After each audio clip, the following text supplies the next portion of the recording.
Then हमें section B में जो सेकंड क्वेश्चन है वो ये पूछा गया है कि what are the contributions of small area industry in employment,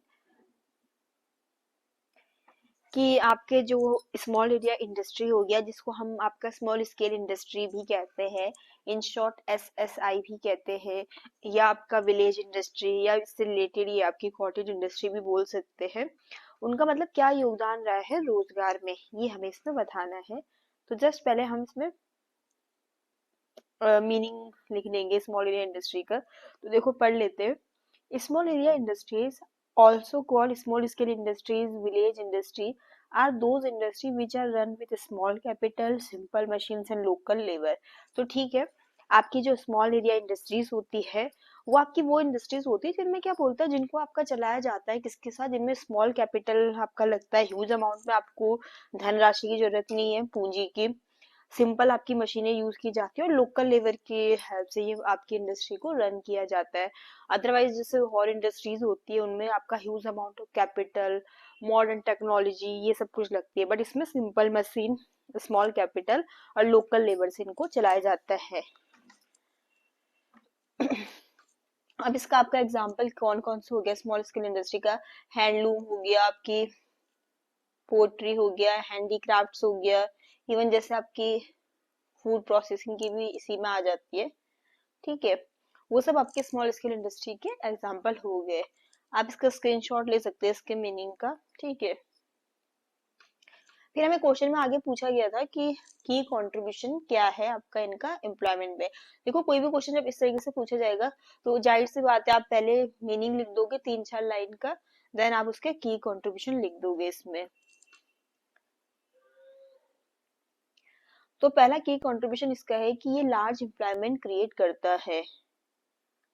देखो आपका स्मॉल इंडस्ट्रीज में आपको ज्यादा वर्कर्स चाहिए होते हैं, मशीन कम लगती है क्योंकि ऐसी इंडस्ट्रीज होती है आपकी लेबर इंटेंसिव होती है, तो इसलिए लार्ज एम्प्लॉयमेंट क्रिएट करता है। ठीक है, जो कि आपकी बिग फैक्ट्रीज में नहीं होता है। मतलब अगर उदाहरण के मान लो एक छोटा सा स्मॉल गारमेंट की कोई यूनिट है तो आराम से 10 से 15 लोगों को इजीली क्या बोलते हैं एम्प्लॉयमेंट दे सकता है। तो ये लार्ज एम्प्लॉयमेंट क्रिएट करता है कौन, आपके स्मॉल स्केल इंडस्ट्री। फिर इसके अलावा ये रूरल एम्प्लॉयमेंट भी जनरेट करता है। ये आपकी इंडस्ट्री मोस्टली आपको जैसे गाँव में छोटे शहरों में देखने को मिलेगी, तो वहाँ के विलेजर्स क्या बोलते हैं उनको रूरल एम्प्लॉयमेंट प्रोवाइड करता है, जिससे वो क्या बोलते हैं लोकली मनी को अर्न कर सकते हैं और उनको शहरों में जाने की जरूरत नहीं नौकरी के लिए। सेल्फ एम्प्लॉयमेंट को बढ़ावा देता है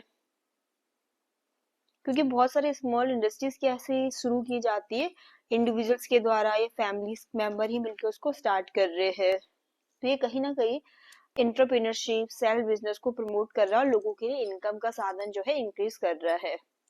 ये आपके लोकल रिसोर्सेज और स्किल्स का यूज करती है। स्मॉल स्केल इंडस्ट्री में आपका लोकल रॉ मटेरियल्स हो गया या जैसे कोई ट्रेडिशनल स्किल्स होती है, किसी को कारपेंट्री का काम आता है, वीविंग की, हैंडीक्राफ्ट की, उन सबको ये यूज करता है। तो ये लोकल टैलेंट को यूज करता है और जो वेस्ट होता है लोकल रिसोर्सेज का उसको नहीं होने देता क्योंकि उनको स्मॉल स्केल इंडस्ट्री में यूज आ जाता है आपका। कहीं ना कहीं ये अनएम्प्लॉयमेंट और पॉवर्टी को भी कम करता है क्योंकि ये रूरल एरियाज में लोगों को जॉब दे रहा है, सेमी स्किल्ड पीपल को। तो कहीं ना कहीं अगर जैसे लोगों को नौकरियां मिलेंगी रूरल एरियाज में, सेल्फ एम्प्लॉयमेंट को बढ़ावा देगा, तो कहीं ना कहीं ये बेरोजगारी को कम करेगा और गरीबी को भी कम करेगा और लोगों का जो है स्टैंडर्ड ऑफ लिविंग इम्प्रूव होगा। 6 पॉइंट है involvement of women and youth. आपकी जैसे बहुत सारे स्मॉल इंडस्ट्रीज होगी, जैसे क्या होगी, जैसे सिलाई की होगी, स्टिचिंग की हो गई, या फूड मेकिंग की, हैंडीक्राफ्ट की। तो कहीं ना कहीं जैसे वो वुमेन को या जो यंग पीपल है उनको भी वो क्या बोलते हैं अपॉर्चुनिटी प्रोवाइड कर रहा है। ये हमें एक बैलेंस रीजनल डेवलपमेंट में हेल्प करती है क्योंकि जो आपकी स्मॉल इंडस्ट्रीज होती है उसके लिए हमने कहा ना कि हमें ऐसा तो नहीं कि बहुत हाई लेवल की टेक्नोलॉजी चाहिए या इतनी पूंजी चाहिए। तो इनको क्या बोलते हैं हम अलग अलग जो डिफरेंट पार्ट्स है हमारे कंट्री के स्टेट में वहां पर सेट कर सकते हैं, सेटअप कर सकते हैं। ऐसा नहीं कि इसके लिए बड़ी शहरों में ही हम इनको सेटअप करेंगे। तो कहीं ना कहीं ये हमें बैलेंस रीजनल डेवलपमेंट में हेल्प करता है। इससे क्या बोलते हैं, रूरल एरियाज का भी डेवलपमेंट हो रहा है और अर्बन एरियाज का भी, ठीक है। तो ये एक बैलेंस रीजनल डेवलपमेंट में हेल्प करता है, कौन, आपकी स्मॉल स्केल इंडस्ट्रीज। तो हमने इस वीडियो में जाना है कि किस तरीके से स्मॉल स्केल इंडस्ट्री कंट्रीब्यूट करती है आपके रोजगार के उसमें। मीनिंग लिख लीजिए आप, फिर आप की कंट्रीब्यूशन में ये स्क्रीनशॉट ले सकते हैं। देखो एट लास्ट हम क्या कंक्लूजन कर सकते हैं, हम कह सकते हैं कि small scale industries play a very important role in creating employment in India, ठीक है। कि आपकी स्मॉल स्केल इंडस्ट्री जो है बहुत इंपॉर्टेंट रोल प्ले करती है एम्प्लॉयमेंट क्रिएट करने में इंडिया में। ये क्या बोलते हैं, लोकल रिसोर्सेज का यूज करते हैं, कहीं ना कहीं रिड्यूस करते हैं कि लोग शहरों की ओर ना भागे, माइग्रेशन को भी कहीं ना कहीं रिड्यूस करते हैं, क्योंकि रूरल एरियाज में लोगों को रोजगार प्रोवाइड कर रहे हैं, वुमेन यूथ को एम्पावर कर रहे हैं और हेल्प करते हैं गरीब लोगों को अपना मतलब एक लिविंग अर्न करने में। तो स्मॉल स्केल इंडस्ट्री बहुत इंपॉर्टेंट रोल प्ले कर रही है किसमें, आपका रोजगार क्रिएट करने में। इन शॉर्ट आप ये भी लिख सकते हैं कि स्मॉल स्केल जो इंडस्ट्री है are the backbone of rural employment, कि वो आपकी बैकबोन है रूरल एम्प्लॉयमेंट की।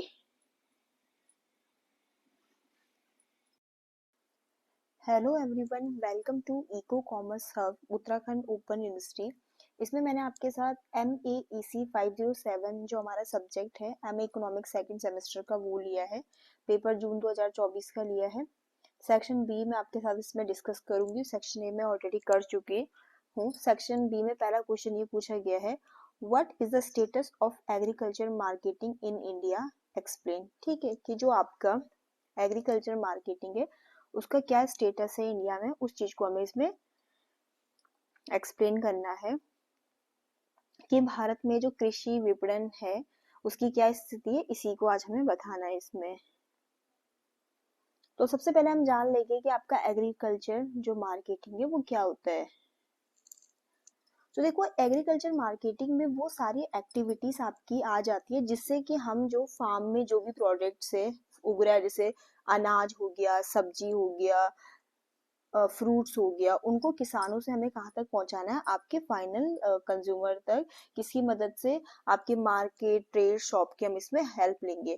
तो एक तरीके से इसमें सारी एक्टिविटी आ जाती है जिससे हम जो फार्म का प्रोडक्ट है वो खेतों से कहाँ तक पहुंचा रहे हैं, फार्मर्स से जो भी अल्टीमेट आपका फाइनल कंज्यूमर है उन तक पहुंचा रहे हैं। तो इसमें आप लिख सकते हैं सेलिंग फार्म प्रोडक्ट्स, जिसमें आपका ग्रेन्स, वेजिटेबल्स, फ्रूट्स, मिल्क हम फार्मर से कहाँ तक पहुंचा रहे हैं, कंज्यूमर तक। किसकी हेल्प से, मार्केट ट्रेडर शॉप की हेल्प से, प्रोसेसर, ठीक है। आप चाहो तो इसमें दूसरा मीनिंग भी लिख सकते हो, जो भी आपको दोनों में से सही लगे आप लिख सकते हो। It means all the activities involved in the movement of agriculture product from farmers to the final consumer। तो आपके एग्रीकल्चर मार्केटिंग में वो सारी गतिविधियां आ जाती है जिससे जो भी हमारा एग्रीकल्चर प्रोडक्ट है उसको हम किसानों से कहाँ तक पहुंचा रहे हैं, जो भी आपका अंतिम या फाइनल कंज्यूमर है उस तक। वो एक्टिविटीज देखो क्या क्या होती है उसमें, जैसे जो भी प्रोडक्ट है प्रोड्यूस हुआ है, जो भी उत्पादन, उसको पहले फार्म से कलेक्ट किया जाता है, देन उसकी ग्रेडिंग, पैकेजिंग, स्टोरिंग होती है, फिर उसको ट्रांसपोर्ट किया जाता है बाजारों में, देन उसको होलसेलर, रिटेलर या डायरेक्टली कंज्यूमर को बेचा जाता है। तो चाहे आपको एग्रीकल्चर मार्केटिंग में ये मीनिंग अच्छा लग रहा है आप इसको लिख सकते हो, ठीक है, स्क्रीनशॉट ले सकते हो आप इसका। ये अगर आपको ये वाला सही लग रहा है तो आप इसको भी लिख सकते हो।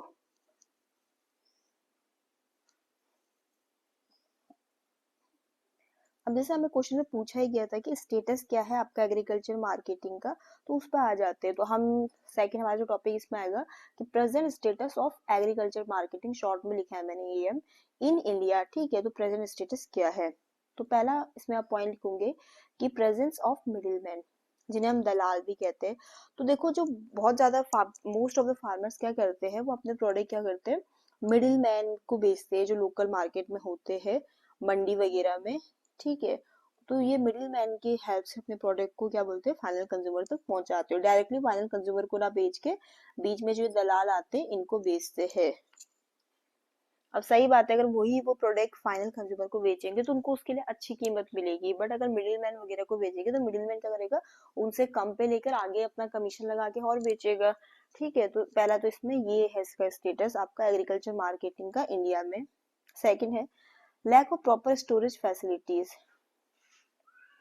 देखो इंडिया में बहुत ही कम वेयर हाउसेज या कोल्ड स्टोरेज, और है भी तो हर कोई फार्मर उसको अफोर्ड नहीं कर सकता है, तो प्रॉपर स्टोरेज फैसिलिटी नहीं है। तो उसमें क्या होता है कि जैसे ही फार्मर अपनी जो फसल है उसकी हार्वेस्टिंग कर देते हैं, तो उनको लो प्राइस पे भी उनको बेचना पड़ता है, क्योंकि उनको पता है कि भाई हम इनको इतनी ज्यादा हमारी जो क्रॉप है उसको स्टोर कहाँ करेंगे। ठीक है, तो कम प्राइस पे भी बेच देते हैं, क्योंकि अगर वो उसको समय पे बेचेंगे ना तो खराब हो जाएगा due to lack of storage facility. Third आपका है इनएडिक्वेट ट्रांसपोर्ट सिस्टम। अगर हम बहुत जगह रूरल एरियाज में देखें तो आज भी मतलब ना अच्छी रोड है, नहीं अच्छी ट्रांसपोर्ट की फैसिलिटी है। तो इसका रिजल्ट क्या होता है कि फार्मर्स जो है वो दूर इलाकों तक नहीं पहुंच सकते, ठीक है, due to lack of inadequate transport system. क्या पता वहां पर उनको उसके लिए अच्छा प्राइस मिल जाता है, तो इसीलिए उनको लो प्राइस पे भी बेचना पड़ता है जरूरतमंद में। ठीक है, क्योंकि उनको पता है कि भाई इनएडिक्वेट ट्रांसपोर्ट सिस्टम है, रिमोट एरिया से ऐसी जगह नहीं पहुंच सकते जहाँ पर अच्छी रोड वगैरह नहीं है। फोर्थ आपका है इसमें प्राइस फ्लक्चुएशंस। अब देखो प्राइस में स्थिरता भी बहुत जरूरी होती है, तभी तो फार्मर को एक अच्छा वो मिल सकेगा अपने क्रॉप्स के लिए प्राइस। बट क्या होता है कि प्राइस जो होते हैं क्रॉप्स का चेंज होता रहता है, जैसे जैसे आपके सीजन में बदलाव आता है। जैसे हार्वेस्टिंग का टाइम जब होता है तो प्राइस क्या बोलते हैं उस समय गिर जाता है, फिर वो बढ़ जाता है।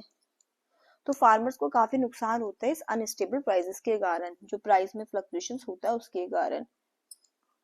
फिर आपका फिफ्थ पॉइंट है लैक ऑफ मार्केट इंफॉर्मेशन। देखो फार्मर्स को क्या होता है कि मार्केट के बारे में इतनी अच्छी इन्फॉर्मेशन नहीं होती कि भी कस्टमर की क्या डिमांड है, क्या वेराइटी चाहता है, और भी बहुत सारी जो इन्फॉर्मेशन होती है कि करेंट मार्केट में क्या प्राइसेस चल रहे हैं, डिमांड अलग अलग शहरों में क्या है। ठीक है, तो फार्मर्स को इतनी इन्फॉर्मेशन नहीं होती है, तो उसके कारण क्या होता है, तो उनको पता नहीं होता कि क्या सही समय या क्या बेस्ट टाइम या प्लेस होगा जहाँ को पर उन्हें अपने ये जो प्रोडक्ट्स है, ये फार्म के क्रॉप से ग्रेन से जो भी है इनको बेच सकते हैं। किसके कारण, क्योंकि उनको मार्केट की पूरी इतनी अच्छी इन्फॉर्मेशन नहीं होती, ना ही प्राइसेस के बारे में, डिमांड के बारे में, कस्टमर की नीड्स वांट्स के बारे में। ठीक है, इसीलिए तो मिडिल मैन पे डिपेंड होते हैं। फिर small and scattered holding. Most of the farmers क्या होता है उनके पास छोटे छोटे फार्म होते हैं, तो क्या होता है कि उसको कम क्वांटिटी में ही वो प्रोड्यूस कर पाते हैं। तो उससे क्या होता है कि बड़े बड़े मार्केट में डायरेक्टली नहीं बेच पाते, क्योंकि वहां पर डिमांड ज्यादा रहती है, और नहीं एक्सपोर्ट कर पाते, किसके कारण, क्योंकि उनकी जो होल्डिंग होती है वो स्मॉल होती है। फिर हमें आपका जो स्टेटस देखे एग्रीकल्चर मार्केटिंग का, उसमें हमें रीजनल इम्बैलेंस भी देखने को मिलेगा। मार्केटिंग सिस्टम जैसे बहुत स्टेट्स में तो बहुत अच्छा है, जैसे पंजाब, हरियाणा, महाराष्ट्र वगैरह हो गया, यहाँ पर कैसा है, अच्छा है। बट स्टिल बहुत सारे स्टेट है जहाँ पर आपको वीक देखने को मिलेगा, जैसे आपके नॉर्थ ईस्ट में हो गया, बिहार में, उड़ीसा में। ठीक है, तो ये क्वेश्चन था जिसमें हमने जाना एग्रीकल्चर मार्केटिंग का मीनिंग। ठीक है, फिर आप ये हमने इसका स्टेटस भी जाना कि क्या क्या है इन पॉइंट्स के उससे। अगर हम देखें कि भाई रिसेंट में अभी क्या इम्प्रूवमेंट किया गया है इस एग्रीकल्चर मार्केटिंग को सही करने के लिए, तो देखो क्या है, गवर्नमेंट ने अपनी ओर से जैसे रेगुलेटरी मार्केट को स्टेब्लिश किया। ठीक है, फार्मर्स की हेल्प के लिए उन्होंने आपकी कोऑपरेटिव मार्केटिंग सोसाइटीज वगैरह आई। फार्मर्स वगैरह क्या करते हैं इसमें मिलके कोऑपरेटिव सोसाइटी बना लेते हैं, ताकि वो मिलके बेच सके और बेटर प्राइस मिल सके उनको। जैसे आपकी उदाहरण में इसमें डेयरी कोऑपरेटिव है, जैसे किसकी, अमूल की। इस तरीके से डिजिटल ऑनलाइन मार्केटिंग की गई, गवर्नमेंट ने भी उनको सपोर्ट दिया गवर्नमेंट की तरफ से, जैसे एमएसपी जो है आपका मिनिमम सपोर्ट प्राइस, ताकि फार्मर को क्या बोलते हैं अगर प्राइस में गिरता है तो उससे वो फार्मर्स को प्रोटेक्ट कर सके।